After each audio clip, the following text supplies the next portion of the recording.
very good morning, dear students. In the last class, we have learned the second lesson of history of 9th standard, that is medieval India and political transition. So in that, we have come across the detailed note that is about the Rajputs. Today, let us learn about the arrival of Turks. In this, we are going to learn the main points. We have to learn about Muhammad Ghazni, Muhammad Ghori, and the political implications, and also about the Delhi Sultans, in the Ghulam dynasty, and about that is Qutbuddin Aibak, Iltutmish, Razia Sultana, and Ghiyazuddin Balban. Let us go to the detailed note of that is the arrival of Turks in this session. The arrival of Turks. By defeating the small kingdoms of Rajput kings, Turks built their empire in the subsequent years. The establishment of Turks' rule, whose religion was Islam, was not completely unexpected. Arabs had made failed attempts to capture Sindh region from the beginning of 8th century. Still, Sindh region was always under the constant threat of Turks' attack. Turks belonged to a nomadic tribe of Mongolia, a part of Central Asia, who had accepted Islam. Muhammad Ghazni ascended throne after Alaptijin in 999 CE. Muhammad Ghazni invaded India 17 times. The famous Somanatha temple and the temples of Saurashtra were destroyed during his invasions. Though all the Rajput kingdom of the western India were battered by these invasions, they failed to face Turks with unity. Muhammad succeeded in his inventions due to the political and military weaknesses of Rajputs.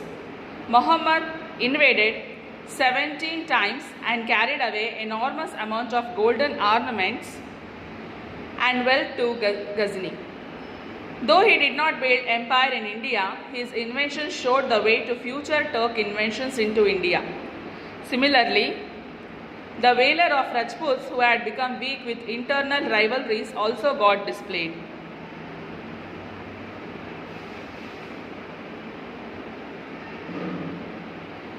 Next is Muhammad Ghori. A Turk dynasty of Shans Bani of Ghor region of Afghanistan came to prominence and ended the rule of Ghazni dynasty. Ghiyazuddin Muhammad Ghor of this dynasty ascended the throne. He sent his younger brother Mujahiddin Muhammad to establish Turk rule in India. He is called as Muhammad Ghori by the historians. He started at his first invasion by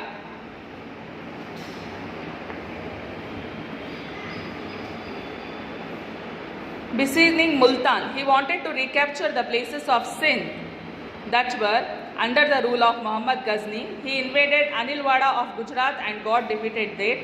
This defeat made Muhammad to change his plan and he attacked Peshawar and conquered it. Then Khusro Malik of Lahore surrendered. By keeping Lahore as his center, Muhammad attacked the plains of India. This attack was naturally resisted by the ruler of Delhi, Prithvi Raj Chauhan. Third, he defeated Muhammad at Tehran in 1191 CE. Muhammad returned to Ghor and again faced Prithviraj Chauhan III at Tehran in 1192 CE. This time he had made a lot of preparations. In this battle, the archers of Turks succeeded. The quicker cavalry of Turks dispersed the Rajput army with slow-moving elephants. Govindarao and Bhola, who were instrumental in the Rajput victory during first Tehran battle, were killed. Prithviraj Chauhan was imprisoned. Prithviraj continued to rule for a while after the surrender. Now let us go to the next topic, that is political implication. The victory of Ghoris had many major political implications. The political system consisting of small kingdoms vanished. Next comes the Delhi Sultans. With the departure of Muhammad, his slaves started strengthening their rule in the areas conquered by the Turks. Next, Ghulam dynasty. All the people who succeeded Muhammad Ghori in all places conquered by him in India were his slaves. Qutbuddin Aibak, who established Turks' rule in Delhi, was also a slave. Qutbuddin Aibak, he laid the strong foundation for the rule of Delhi Sultan. Qutbuddin belonged to a family of Afghanistan Turks and was slave by his guardians. Aibak received education in Arabic and Persian languages and was also trained in archery, horse riding and soldering. Muhammad Ghori, who was the governor of Ghazni, he purchased him as a slave. Aibak attracted the attention of Muhammad Ghori by his bravery.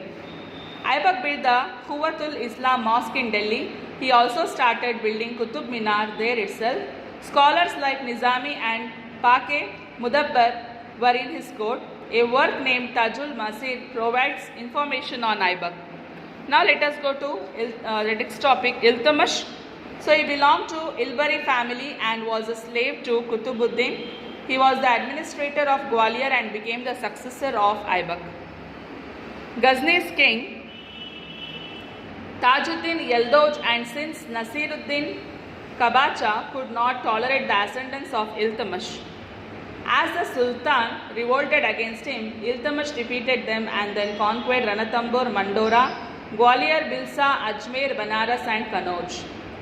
Iltutmish divided his kingdom into Ikhtas and appointed Ikhtars to turn administration. He appointed a group of 40 Sardar to advise him to administrative issues. He completed the construction of Qutub Minar, which Qutbuddin had started to build during his time. Razia Sultana and Balban. As Iltutmish's son Rukubuddin Firoz was incompetent, his daughter Razia Begum became his successor. She was the first woman to ascend throne of Delhi Sultanate. She earned the title of Sultana and participated in battles dressing as a man. She established her rule from Sindh to Bengal. The provincial officials who were unable to tolerate her rule revolted and killed her.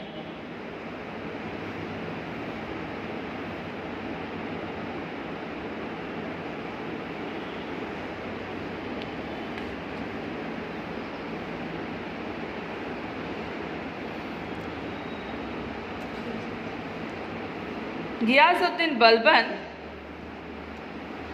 Balban was a slave of Iltutmish and had been part of Turkish slaves group due to his loyalty, intelligence and good quality.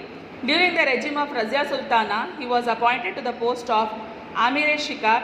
The Turkish Sardar supported him during the political unrest that emerged after the death of Razia Sultana. Balban became the Sultan of Delhi.